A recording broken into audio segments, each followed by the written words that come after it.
Space, the final frontier. This is the podcast of State of the Federation. Its ongoing mission. To explore strange new ships. To seek out new builds and new combinations. To boldly go where no fleet has gone before.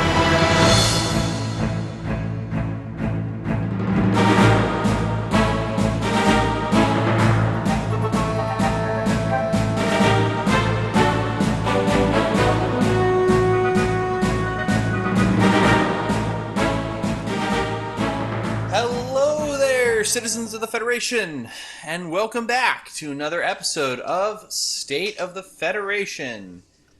Today, it's me, your host Tucker, with my co-hosts Joseph and Robert. How's everybody doing? Can't complain. A power outage will not keep me away from recording these episodes.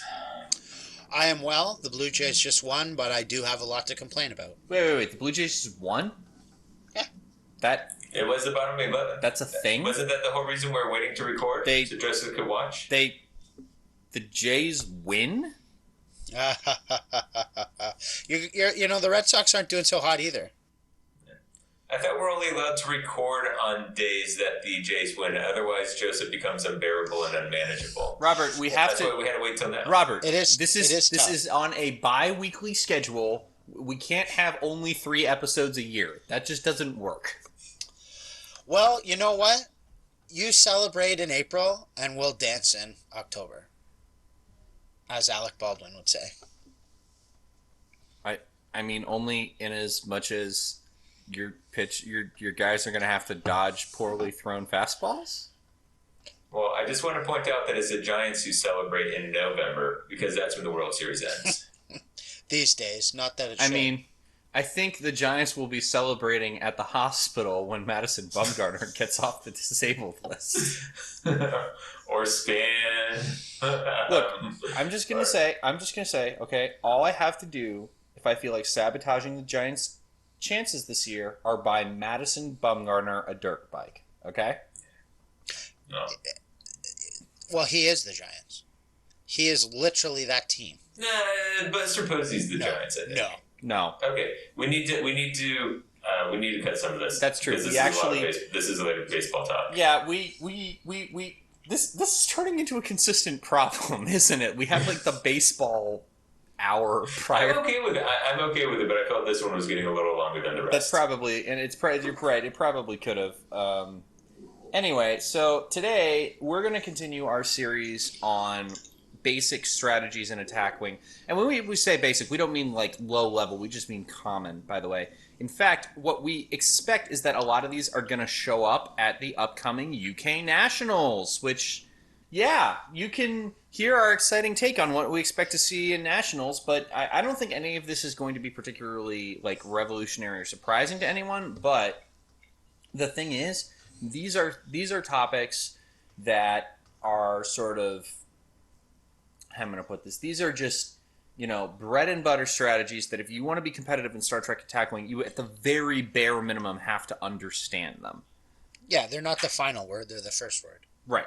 But more importantly, on a tangent, Joseph, how much are you willing to bet that the new rules for Attack Wing are out before the UK Nationals? How much am I willing to bet? 50. I'm a betting man. Some money, but not a lot. Can I give you 3-1 odds on it? 3-1 odds. That's not. If you know what, 4 will seal the deal. What kind of money are we talking here? Like an expansion. $30,000. That's what occurs to me as a good starting point. What? Like Canadian dollars? That's like $5 US. Okay, there's no need. That was a little harsh. Listen, we know his baseball team is terrible, but there's no need to insult his currency basis. No, that was the joke I was setting up myself. Robert just beat me to the punch, as he always does. Yeah. All right. Quite literally, actually. That's beat you to the punch. Anyway. But in all seriousness, these I think are the basic strategies that you should know. I mean, and this you can also in some ways consider this a long range primer for Nationals and Worlds. Unless, the new rules drop a nuke into the middle of everything, which is possible. I think probable. Before Worlds, probable. Well, yeah, no, I mean, I'm thinking about 2015. If you had done this show in 2015, it would have been all about the Borg, and then the Borg nerf would have hit, and it would have changed everything, which did. Yeah, and just to be clear, the rule drop happened April 30th, 2015. So that's why I'm kind of expecting a May 1st drop for the new rules, if history's any indicator. Will the rules drop on the 1st? They may. Oh, pun. Okay, seriously, you guys came here for strategy, not my attempts at comedy. So, basically, the first one we want to talk about is probably going to be the one that everybody out there is going to roll their eyes, and in fact, me even saying that probably tells you what this is going to be about. But back when it was me, David, and Will on State of the Federation, we did a series where we talked about our top 5, what we thought the top 5 best cards in the game were in each category. So two things about that. First of all, the best elite talent in this game is not and never was superior intellect. Will. Wow. Listen, okay. The long burn. He won't let up about it. Anyway. Secondly, when it came time for best tech, I said that we should all announce ours simultaneously, keeping in mind that we had kept our lists confidential from each other at that point, and we all said in unison, Cloaked Mines. Oh, we just did it again. There you go. I thought that was a call. I thought that was a lead-in. It could have been. It might have been. You don't know me. Anyway, the point is, Cloaked Mines, man, you gotta know how Cloaked Mines work. You can't not know how Cloaked Mines work and compete at the highest levels. So, does anybody actually have Cloaked Mines pulled up? No. I can. I can get it really quickly. Hang on. So Cloaked Mines is a 3-point Romulan tech upgrade that for some godforsaken reason isn't unique. And it says, during the planning phase, you may discard this card to place a minefield token within range 2 of your ship in any direction, but not within range 2 of an enemy ship. If an enemy ship passes within range 1 of the token, roll 3 attack dice, -1 if the target ship immediately performs a scan action. Any hit or critical damages the target ship is normal. The affected ship does not roll any defense dice. Okay. Long story short, a range 1 around the token, which is a pretty big area.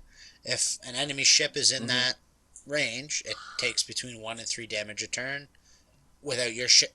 0 to 3. 0 to 3. Without your ships doing anything, needing to use actions, needing to fire, it just plinks away. They don't get defense dice. It goes straight to the hull. It's still not an attack right now, right? So you can't. Correct. It's still not an attack.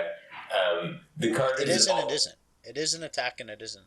It is not. It is not attack unless you have multi-adaptive shields, which then allows for defense dice to be rolled. Yeah, but I mean, you can't. What I'm saying is, you can't attack, cancel it. You can't. You can't interface. You can't. Can you interface? No, minefields are an attack, but they're a special kind of attack. They're a minefield attack. They are called an attack. That's why they work on shuttles. Fighters. And I can't remember what it. I think it's even in the new tournament rules, but certainly on Wharf, they're an attack. You can't modify them either anymore, though, right? Correct, because it's not an attack coming from the ship; it's an attack coming from the token itself. That's right. Right, that's what I was. Yeah, So the other thing about them, by the way, is that the rules for Cloaked Mines in general, and Cloaked Mines in particular, are just horrendously complicated. They're a minefield. Puns everywhere. So, one thing that always sort of frustrated me as a TO and as a player is the scan action interaction, because it specifically says that you can perform the scan action, but that leaves in doubt whether you can perform other actions prior to the mines triggering. And I think the way they've ruled it is, and this is stupid, it's like as long as you promise you'll take the scan action, you get the reduced dice. But, I mean... You're only allowed to take a scan. It used to be that you could choose to take your action before or after the mines, which is crazy enough. And now you can only take scan actions before the mines. Okay. Yeah. Is that a TO or was that Worf that made that ruling? Yeah. It was Worf. Okay. And, so something else I wanted to bring up about these is if two players have cloaked mines, the rules are very poorly constructed to identify who must place first and who must elect to place or choose not to place. That's a broader issue, simply because that also, like, the timing for that involves shuttle deployments and things like that. Yeah, no, we have. I mean, there's no way to not address that, is there? Yeah, there's a whole mess about things triggering effects simultaneously at the beginning of phases that Cloaked Mines gets tied up in, and that one, I'm going to be honest with you. Ask your TO, ask the judge if you're. I don't care if you're at Worlds. Just ask the judge. Don't speculate. Well, I can tell you how it works. How does it work, Joseph? It works based not on captain skill, but on initiative, based on the ships that are involved, which still doesn't quite solve the issue for shuttles, because is it the faction of the shuttle or is it the faction of the ship the shuttle's deploying from? But I think the thing that it does not address is if you and I, Joseph, have cloaked mines, I can say I'm not deploying cloaked mines. Then you deploy cloaked mines, and then because I'm still in the planning phase, I can then re-elect to deploy cloaked mines. That's correct. That is the, I suppose, murky water of the situation. Anyway, the whole thing there is a mess, but there are some other major considerations. It's worth mentioning, by the way. Will Sanchez, when he first, and I mean first, started State of the Federation with what was it? Iron War Duke was the first guy he had on episode 1. I want to say I'm doing this off the top of my head. I should have done my research, but the very first ever episode of State of the Federation was entirely based around the placement of antimatter mines. Everything he says in that episode is still relevant in as much as, you know, he talks about other important things here. When we talk about within range 2, any part of the token, if any millimeter of the token is within range 2, it's in range 2. You know, that's another huge consideration. Yeah, they basically extend almost out to range 3. They extend into range 3 almost to exceed range 3 with how long the tokens are. Okay, so should we talk like when people are putting them down? What are they doing? Like, what's their strategic purpose? And I think there's a couple at least. Well, go ahead, Joseph. What are the couple that you have in mind? Yeah, nobody is better qualified to talk about this than you are, dude. Okay, so what I mentioned earlier, which is just as a source of small repeatable damage, especially when ships like Keldons were prevalent, but there are, I guess the Hathaway would be in that role now.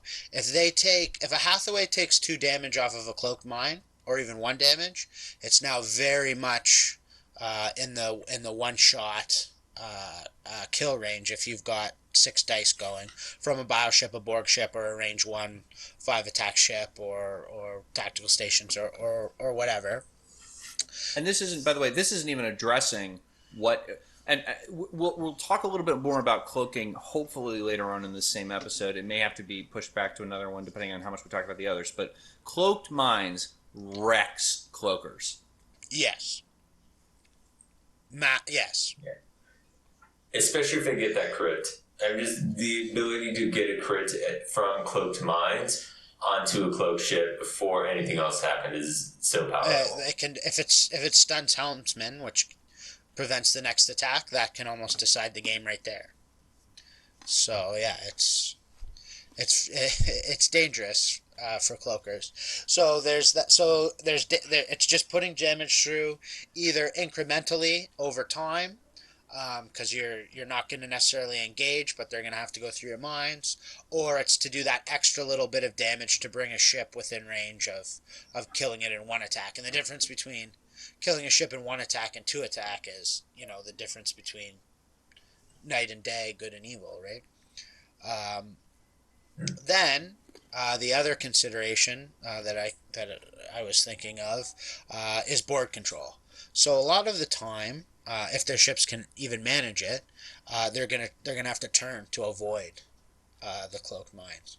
So that can set up a broadside attack where you can attack them, they can't attack you, or at the very least, if you know they have to avoid the mines, you can eliminate almost half the board or half their movement options, and so it can help you, understand where their ship's going to be. So I think the only two maneuvers, as Tucker read in the card, they cannot be placed within range 2 of an enemy ship. The only maneuvers that can effectively avoid cloaked mines are a 1 forward and a 1 turn. Two turns avoid them. Do they? I thought 2 turns take you into the minefield. No, two immediate 2 turns do avoid them. But a 1 bank does not, which is unfortunate. A 1 bank doesn't, yeah. Yeah, what I tell people, the counter that I tell people with cloaked mines is you have to fly through them. You cannot let them disrupt your strategy. I have seen games slow to a crawl because the opposing player is trying to figure out how to deal with cloaked mines. And in my opinion, and the two of you can discuss this as well, is you have to bear it and you have to fly into them. You cannot let it alter your strategy because it's just a losing situation. So there's 2 cases to discuss with that. One in which I agree, and one in which I think that's the worst possible thing you can do. The caveats there is, I think that may or may not be right. Joseph may have an opinion on this if there's 1 cloaked mines. However, if you are dealing with multiple minefields, there are 2 and that's a thing, by the way, since they're not unique. When you have 2 cloaked mines, if their minefields overlap at all, you can't take damage from both of them on the same turn. They're treated as the same minefield, basically. But if there is even a millimeter of separation between the 2 minefields, it is possible to be hit by both in the same turn. So, in the case of multiple minefields, and in the case of single minefields, I leave it in the very experienced hands of Joseph. I don't know whether that's better or not. In case of multiple minefields that overlap, I would agree, because at that point, something like a third to half the board is covered by the minefield. You just have to fly through it and deal. There's just no way around that. But if there are 2 minefields and they don't overlap, you have to be careful. Because if you get hit by both in the same turn, you're dead. I mean, that is the equivalent of taking an unmodified bioship to the face with no defense dice. Yeah. I guess I would hedge my bets and say that it's true, you certainly don't want to be flying through multiple minefields. That's a recipe for disaster. Whether you're going to fly through 1 minefield or not, I tend to agree you should, but it depends on what ship you're flying. So, in 2 ways. If you're flying a bioship, just go through it. Take the hit. It's not the end of the world, right? If you're flying a Scout 608, in all my time flying the Scout 608, I have never once triggered a cloaked mine with it, unless it was deliberately. But they do as much as any single card against that ship, because you can't go through it. You just have too few. You just have too few health. Please do not fly your cloaked Romulan science vessel through cloaked mines. Please do not do that. Okay, so those are the 2 exceptions to the rule that I have about flying through them. 1, to the 608, it is a 360 attack anyway, so you are not losing your attack to navigate around them. And as to a science vessel, yes, you never want to fly into a situation where the cloak mines will just outright kill your ship. So one thing to add on to that, because I just had this conversation with a couple of my friends a week or so ago, and I it's been a dog's age since I've seen a cloak mine. I feel on the table, or maybe just the odd one, and they're certainly as potent as ever. I mean, I know there's detonation codes, but they're still quite strong, obviously. So come out to Fremont, Joseph. You will be showered in them. Well, we were trying to talk about why people have stopped playing them, and one of the big reasons is that we're so on the bleeding edge and such tastemakers down up here that we understand that we should be flying Hathaways. And the Hathaway can often do a hard 2 and get the ship it wants in arc. Or barring that, what happens a ton of the time is they just do the one forward, exchange their fire, and if they live, they're going to warp jump out the next turn, right? So they're maybe only taking the one hit, right? No, Joseph, they couldn't warp. Sorry to interrupt. They couldn't warp jump out the next turn because they still have to complete their maneuver, which would take them through the minefield. Yeah, so they just take. So if you have a bunch of cloaked mines, right? Mm-hmm. Then okay, let's say in the first round of combat, you attack cancel one attack and take even as much as 4 damage. Right. You shouldn't have concern about going into the cloaked mines, taking your damage, warp jumping out that turn, and setting up your attack run. I'm doing this in my head. I don't have my templates in front of me.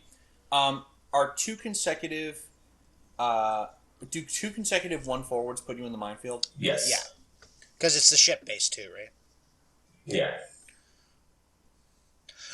Assuming they place the mines exactly at range 2 of your ships, which invariably they do. Yeah, they do. And I think there's a little bit of a leeway. But 2-1 forwards is about a 4 forward? Yeah. Yeah, that's 1 range band, isn't it? Yeah. So that's not going to put you in range. That's not... Oh, range. I'm an idiot. Ignore me. Yes, absolutely. Of course that's going to put you in range. So you'd have to back up on the second turn if you still wanted to make the attack and then jump away. Like if you wanted to 1 forward and then jump away that same turn, that would work. But and backing up is, as long as you don't. I mean, with the Hathaway, it's tough because you have that ox a lot of the time. But if you don't have it, then you're laughing, right? Because it's not. The oxes disappear when you warp jump. Yeah, this is why I'm a particular fan of using cloaked mines with ships that do back up, tied together with ox removing abilities, because then your ships can back away from your own mine, thus always inviting your opponents into your cloaked minefield. That's right.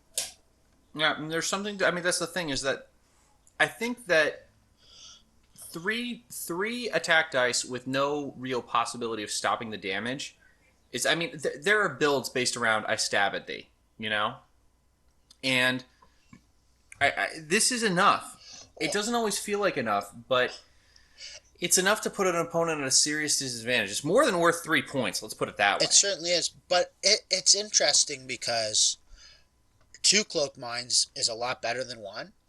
And then I don't know. I've never been able to make up my mind. And certainly we've seen builds where there's been 6 or 7 cloaked mines, and I've never seen them do particularly well. How well did it do in Nationals in 2015? It didn't, but that was because of a misplay that kept it out of the top 8. However, oh my God, what's Craig's name? Craig up in the Bay Area. Modesto? Yeah, in Modesto Regionals in 2016, he piloted a 3. I laugh saying this. A 3 Kazon fleet. No, you're talking about Albert running the 2Ks, the 3K, the 2Ks on fleet. You're right. It was.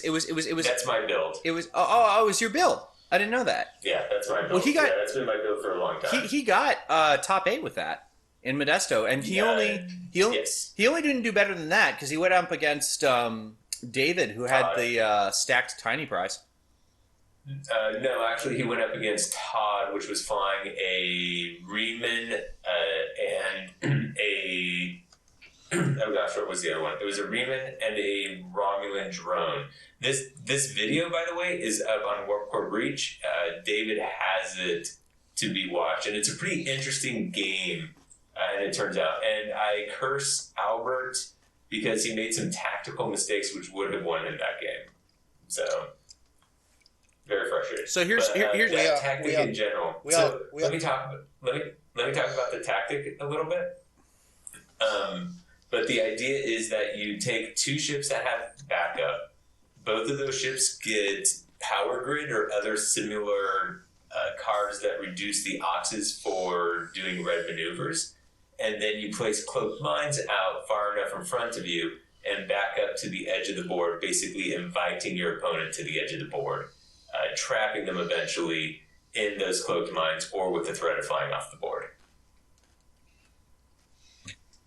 Now, the refinement of this build that saw play at Nationals in 2016 that I actually thought was really good and would have done a lot better had there not been a major tactical error on its pilot. Instead of the Kazon, they used freaking Deep Space Nine. I'm okay with that. I suppose. No, I'd rather face Deep Space Nine than the Kazon ships.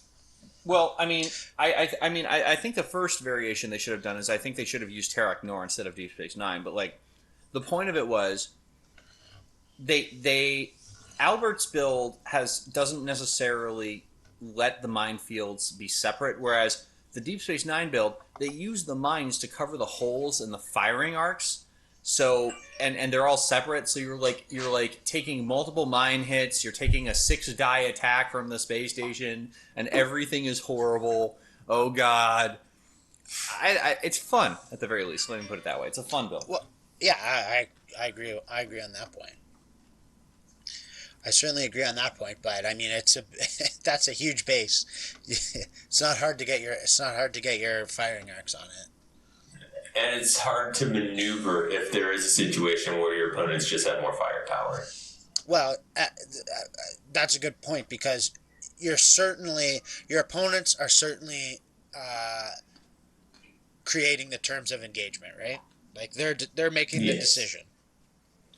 Yeah. Which is less true with the Kazon ships because if they want to, if they think they can catch them with their pants down, they can blast forward and let fly.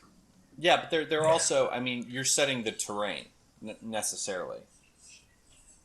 That's true. Right, but it's a very defensive build, which is difficult because Joseph's right, where highly intelligent and skilled players like Joseph and Peter can sort of pick apart the defense, and you're waiting for them to approach. That actually invariably gives them the advantage on the engagement. So it's a very passive build. Which was a funny story because I didn't end up playing that Deep Space 9 build, but my friend Steven did, and he had a Scimitar and a Pegasus with quite a few Cloaked Mines. And so he's like, wow, this is a really bad matchup for me because his Pegasus couldn't get anywhere near Deep Space Nine to drop those mines, obviously, right? And then the Scimitar is a cloaker, so it's vulnerable to Cloaked Mines. So I said, okay, the way you have to beat it is so he had a shuttle, I believe, Tucker, if you can remember, docked on Deep Space Nine, right? And then he had a Defiant flying around. That's correct. So he needed to just dither around with his Scimitar and wait until there was about 2 or 3 rounds of the game left, and then he needed to blast forward with the Scimitar and blow up that Defiant in 2 turns. If not 1 turn, and then the game needed to end. And I mean that there was no counterplay for the Deep Space Nine player to offer to that. But Steven lost that game because he ran out of patience. So I mean there is that to commend it. Well, that's true. I wanna move us on. The only Can I make one more? Can I make one more comment about I don't do with Cloaked Mines, which I have seen all too often, and it frustrates me. no. I want to move us away from the specific build stuff. There are a couple of more things we probably want to mention about Cloaked Mines. Go ahead. Yeah. So the one thing I often see which frustrates me is if you place Cloaked Mines down, your next maneuver should not be 4 forward. Oh, for God's sake! Who does that? So many people drop the mines and then blast right by their own minefield, and it is incredibly frustrating for me. So, and I think it goes to the point of patience that Stephen was having a difficulty with, as Joseph described. That people want that engagement; they're rushing to get that initial engagement. So, dropping the Cloaked Mines is almost secondary to what they want to accomplish with their playstyle. Yeah, I mean that's the thing is that I think that one of the reasons that jousting is such a big deal. Jousting, by the way, is a essential part of a tackling strategy, and it takes 2 seconds to explain. You fly your fleet right at the other person, and they fly them right at you. Because it's fun. It's fun to roll attack dice. It's fun to deal damage. It's fun to imagine explosions. Like, that's fun. It's also really dumb sometimes. Especially when you're outgunned. So, anyways, when you're playing Cloaked Mines, please do not place them and then do 4 forward. Invite your friends in. Do not go out and see your friends. So, Tucker, you had some other comments about Cloaked Mines? Well, I mean, I want to talk about, like, counters. What do you do? First and obvious most counter, debt codes. Still not a big fan. I'm not a huge fan of debt codes. I think that they're bad to be a talent, which makes them susceptible to a disabled captain, and you have to be within range 1, which... Wait, do you have to be within it's range 1 to 3. So. Is it? So Is you it get a range little 1 bit to of 3? distance on them. I'm looking it up right now. It is range 1 to 3. So, I mean... It only deals damage to ships that are in range 1. Got it. So actually, it's really good if your opponent decides to drop mines and do a 4 forward. It's Brilliant. I think that is a concern that it can get shut off by your captain, and so by that we mean that if your captain is discarded or disabled, any elite talents assigned to the ship under his slot can't be used. Right. So that's definitely a concern because there's a lot of different ways to do that, especially with movement stuff. But because it's range 1 to 3, if they're going to Gull Madrid or Deanna Troy your captain, you're either going to use the detonation code that turn, or they're going to have not dropped their mines, right? Why wouldn't they drop their mines? So if they drop, I suppose it depends on how high of a captaincy you have your detonation codes on, because if they're moving first, then they're going to detonate the minefield, and then they're going to move to try and discard your captain, right? Yes. If they don't play the mines that turn, then that's good in and of itself. They've almost done their job. Right, but I think the problem I also have with detonation codes is we've talked on previous episodes where you want quality on your attack, and you're sacrificing a ship's action to use detonation code when invariably that ship will be attacking that turn. That's true. That is a drawback to it. All right. So what else can be done aside? We've got immediate 2 turns. We've got warp jump. We've got debt codes. What else can we do to counter Cloaked Mines? We have multi-adaptive shield. Did we talk about that? I mentioned it early on. Yes. It lets you roll defense against Cloaked Mines. In highly defensive builds, this stops mine damage. It's unique. So it gives you a defense die, an extra one, when you have shields, and so if you're rolling 3 or 4 or 5 defense dice, you're gonna roll enough evades to not take a serious amount of mine damage. Other than that. You have Goldemar. You have captains and crew. You have captains that can reduce damage potentially. But there's not much practical solution. I think multi-adaptive shields might be the best. I think I'm getting this right. It's one way or the other. The ISS Defiance ability does work against it. Improved deflector screens do not, and that make. So this is an interesting question, though.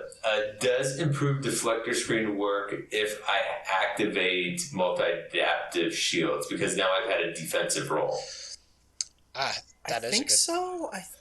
I think. Yeah, I don't think there's a clear answer. I rule as a TO. I rule yes. That now that you have a defensive role, you get all the benefits that come along with the defensive position. Why does the Defiant ability work?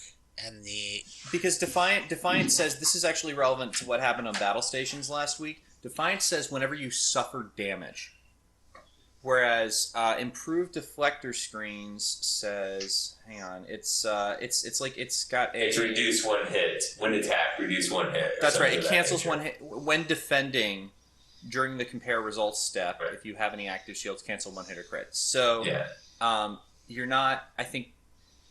Like the step goes away if you don't. Yeah, that's right. Compare results goes away if you don't roll defense dice. That's not true. No, that's not true. I said that and that's wrong. Why doesn't improved deflector screens work? Hang on, let me find that word. Because it's a special and attack. And the ISS Defiant says each time you suffer damage from an attack itself, right? It's not. Well, we know it's an. No, I think it just says each time you suffer damage. Hang on, let me look that up too. I just looked it up. And it's but we know that Cloaked Mines are a special type of attack. Yeah, so they both should work. Only one of them does. Okay, hang on. I'm looking this up. You guys go ahead and keep talking. We're gonna. Okay, so what else?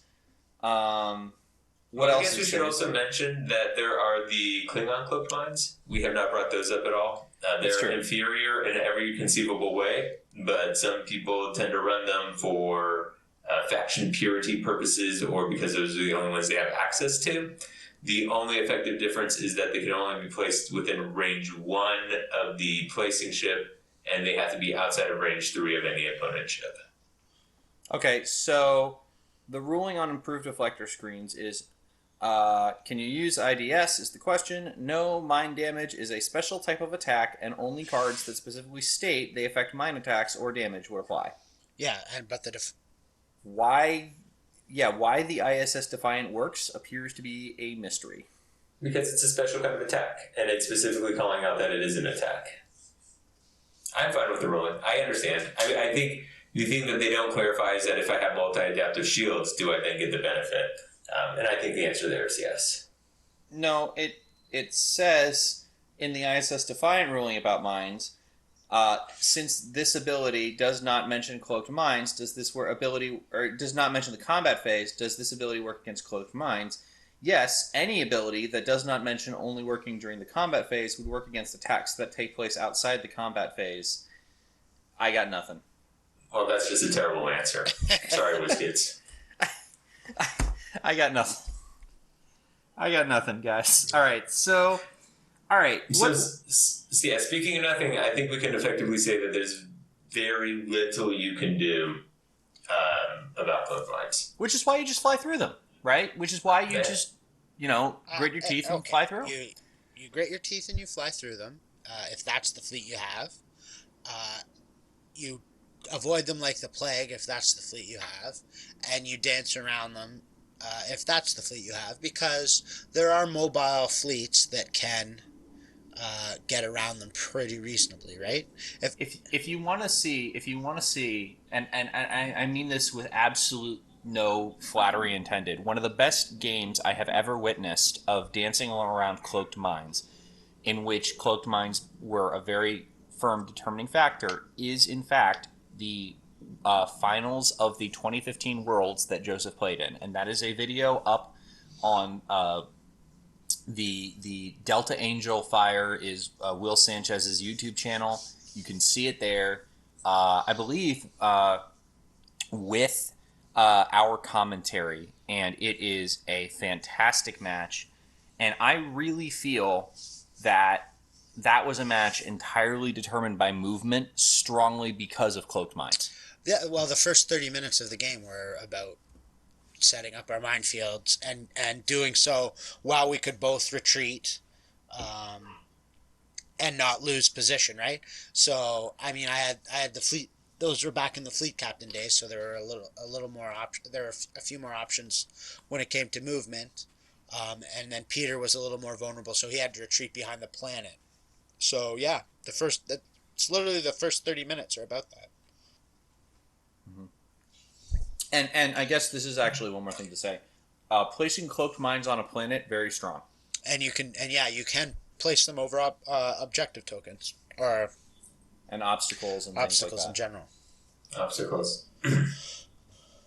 So, speaking of various kinds of movement, I think that's a good lead into our next common strategy, which is the two strongest elite talents in the game, which are faked messages and lure. What they each do is, if you are outside range 3, you force your opponent to perform a particular maneuver. If it's lure, it has to be a green maneuver, because as printed, it can be anything, and that was... Oh boy, that was bad. And then... That was the Fletcher maneuver. Yes. I missed it. It was... and aspects of the Fletcher maneuver are still in place. It's not quite as broken as it was, but... and the faked messages is they have to perform a 1 forward, which, because the maneuver speed and type but not color is listed, is a white 1 forward, which is very important. My understanding of the rule was that it is the color on a dial, and if it is not on the dial, it then becomes white. So it's a white for Voyager, but green essentially for everybody else. No, it's a white for everything. It's if it mentions the speed of the maneuver only, then it's whatever color it is for the or only the type of, like if it says bank or whatever or turn, then it's the color that ship has on the dial. If it lists an actual maneuver, so in this case a 1 forward, then it's a white maneuver. This is why, for example, Admiral Forrest's maneuvers are never green maneuvers, even if they're 1 forwards. That's right. I have to look this up now. It's an easier racket over there in California. Green, white, what's the difference? The sun's out, it's beautiful, you know? Look, man, I gotta tell you, dude, like, green maneuvers, white maneuvers, aren't they all just like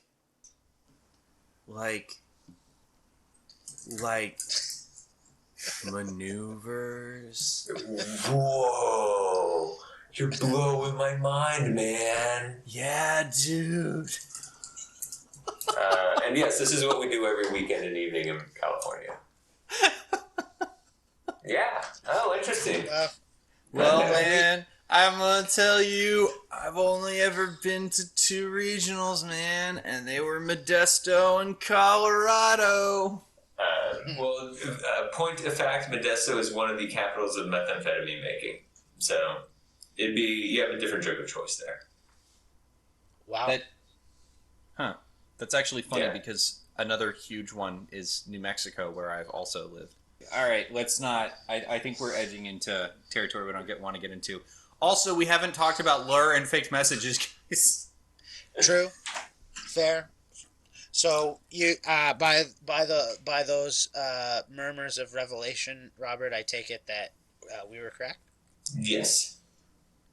Fake message is a white maneuver, which is huge because that pairs very well with transwarp signal. Yes, exactly. And so transwarp signal is a card that puts an aux on a ship at any range. And then it does a bunch of other stuff, which doesn't matter. It takes tokens away or something. The aux is the key. So if you put an aux on someone and then fake messages them, they're doing a white maneuver, and that aux isn't going anywhere, and they're not getting any actions. Unless they're on the Enterprise. Right, and the thing is, the thing about lure and faked messages is fake messages in this particular case is you have to be outside of range 3 to use it at first, but obviously they don't have to end the maneuver in range 3. Exactly. So both these cards are ideally timed to be used for the turn leading into the first engagement. And also, one other really important thing about that, prior to even the first engagement, if your opponent is running both fake messages and lure, you cannot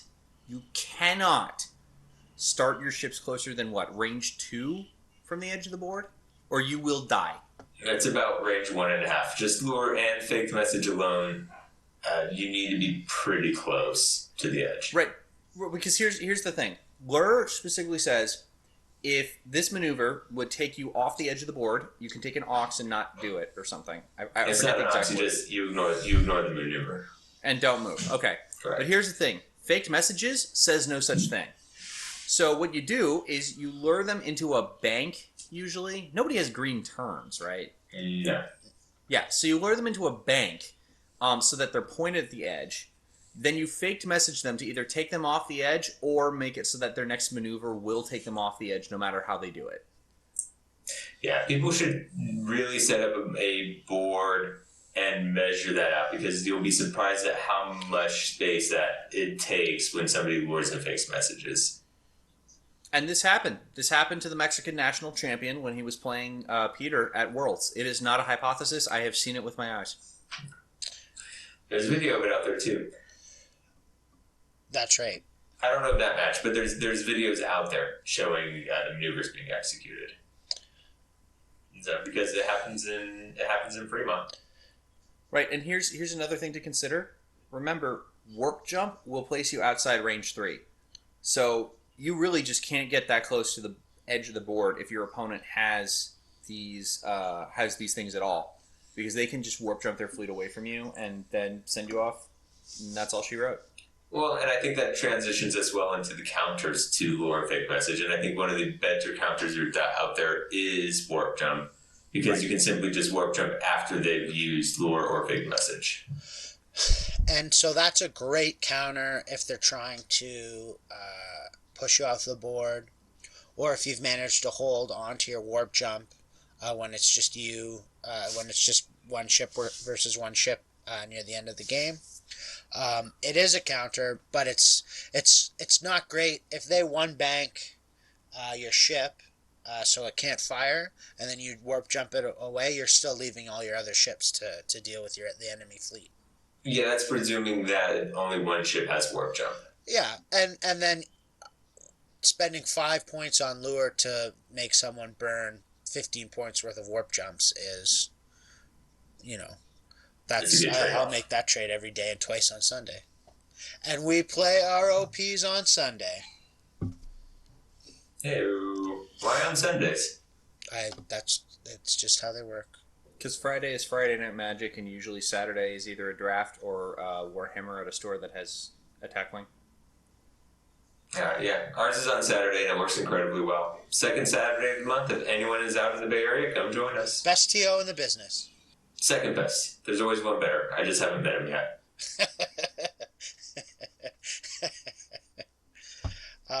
So, warp jump is certainly something that gives you counterplay against them. Maxwell Forest is obviously the big one, probably the best one. Hey Joseph, does Uhura work? The one that Uhura that allows you to change your maneuver? Well, it's hard to say, because actually there's been a long history, right, of these things. So Will had Uhura in the Chicago Regional, right? And it was ruled that he couldn't change his maneuver. Tucker, is this ringing a bell for you? Yeah, I remember this. I remember that he couldn't change his maneuver. I don't remember what the reasoning was. I do remember that Will despised this. Let me look up Uhura just to... Yeah, I have her right here. She's from the USS Enterprise, the tiny prize, and reads, it's a crew for 3 points. Discard Uhura immediately before you move in order to change your maneuver for this round. Well, then she certainly works against lure because lure just says you can't change your maneuver dial. Correct, and she's No, I think that was the ruling, wasn't it? That like you that counts as a change to the maneuver dial. I think Aaron Hansen was another one that didn't work because it was like changing a dial. There's no Worf ruling on this. I think there have been rulings by the TOs at these events, which has led to the confusion. Well, there's been Klingon Navigator works against lure. At Worlds, it worked against lure.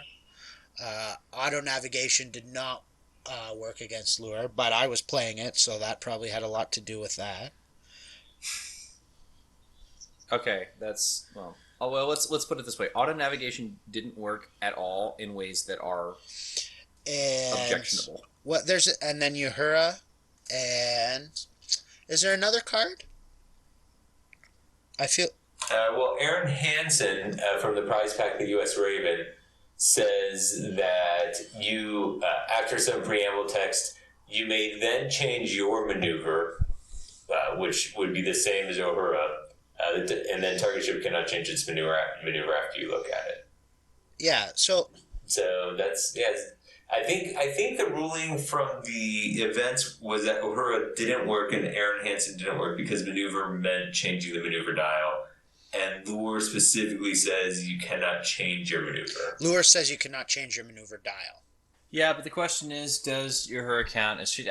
Look, we can argue this back and forth all day. It's stupid. How do you deal with lure? Pardon me. How do you deal with lure in ways that aren't that? Well, that's the best. Like that's the best way. In a lot of situations.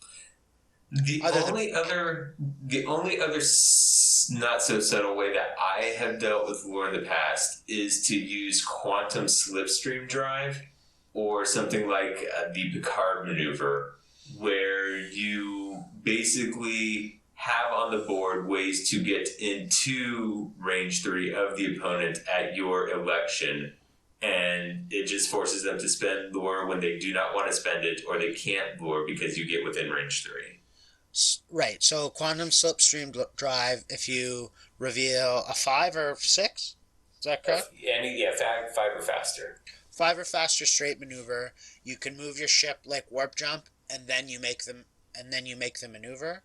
So if you plug in a 5 forward on your first round, you're either within range 1 to 3, or they've had to use lure on the first round, and it's probably pretty easy for you to recover. Yes. And the same principle goes with Picard maneuver. You can Picard maneuver across the board by the second or third round. So they're, again, forced to spend lure or lose the opportunity to use it because you're within range. That's right. Yeah, that was aptly described. It's kind of a brute forced method, but hey, if it works, it works. So yeah, I mean, lure kicked message. They should be in every fleet, and there isn't a eloquent counter. I think any method is pretty much a brute force or single card counter. Yeah, Maxwell Force is great, but it's one ship, and then depending on whether your TO is reasonable or not, there's 5 or 6 other cards that may or may not be useful. And then as a final thing about lure and fake message, just because on the Facebook group someone was asking about counters to the Hathaway. These work great against the Hathaway because it's giving itself auxes. So if you fake message it, then it's losing its actions. And if the ship is hugging the edge of the board, which it often does when your opponent knows you have lure, to take away your options with it, you can lure them off of the edge of the board. They'll choose not to move, obviously, and then they haven't performed a maneuver and their aux token stays as well. Also, one thing that does well to counter it is to take ships that do not have green banks at all. So this is something like the Borg or the 4th Division battleship. So the worst that they can do with lore is do a forward maneuver, thus at least preserving your arc. That's right. Though that's still good. But yes, that's right. And be careful which Borg ships you take, because if they have the spin ones as green, which the Queen vessel does, I believe, they're going to do a lot of. They're gonna do that, be able to get into range 3, and then probably stay at range 3 for the next turn. All right, so we've actually hit the hour mark thereabouts. I think that's actually probably a good place to stop for today. We'll finish up. We'll probably take a break before we go back to this series, just to give everybody a breather. Anybody have any final thoughts on Lure or Cloaked Mines, though? You can place Cloaked Mines and then lure your opponent into the minefield. the best of both worlds. That works well for the two-parter. Yeah, true enough. So we started on puns and we end on puns. No, other than I would just play against especially lure and fake messages as much as possible. We talked about it a bit, but understanding where you can be in relation to the edge of the board does take some practice. And when you throw obstacles into the mix, that matters as well, especially planets. And just wrapping this back into the start, I think we can all confidently say that we expect to see both Cloaked Mines and lure fake message combinations at the UK Nationals coming up. Yeah, certainly. And if we don't, it's a failing of the British character and not lure and fake messages and Cloaked Mines. That's for sure. I think that's probably enough for today. If you enjoyed the episode, give us a good review on iTunes. Drop us a nice, like us on Facebook. Drop us a nice message. We always love to hear from the fans. Next time, I think we're probably going to be, unless something amazing is announced, I think we're probably going to be talking about our favorite OPs. I'm looking forward to that one. Yeah, it should be good. Yeah. Well, any last words? I'm glad the Jays won today, and making pitchers bat is still really a darn shame. I will certainly agree with that. All right, everyone, have a good night. Dials down, and then Q, be generous with your dice. State of the Federation is a non-profit fan-based production of Tucker Kobe, Joseph Vanderyacht, and Robert Fletcher. Star Trek Attack Wing, and all other copyrights are owned by their respective copyright holders. State of the Federation original concept created by William Sanchez.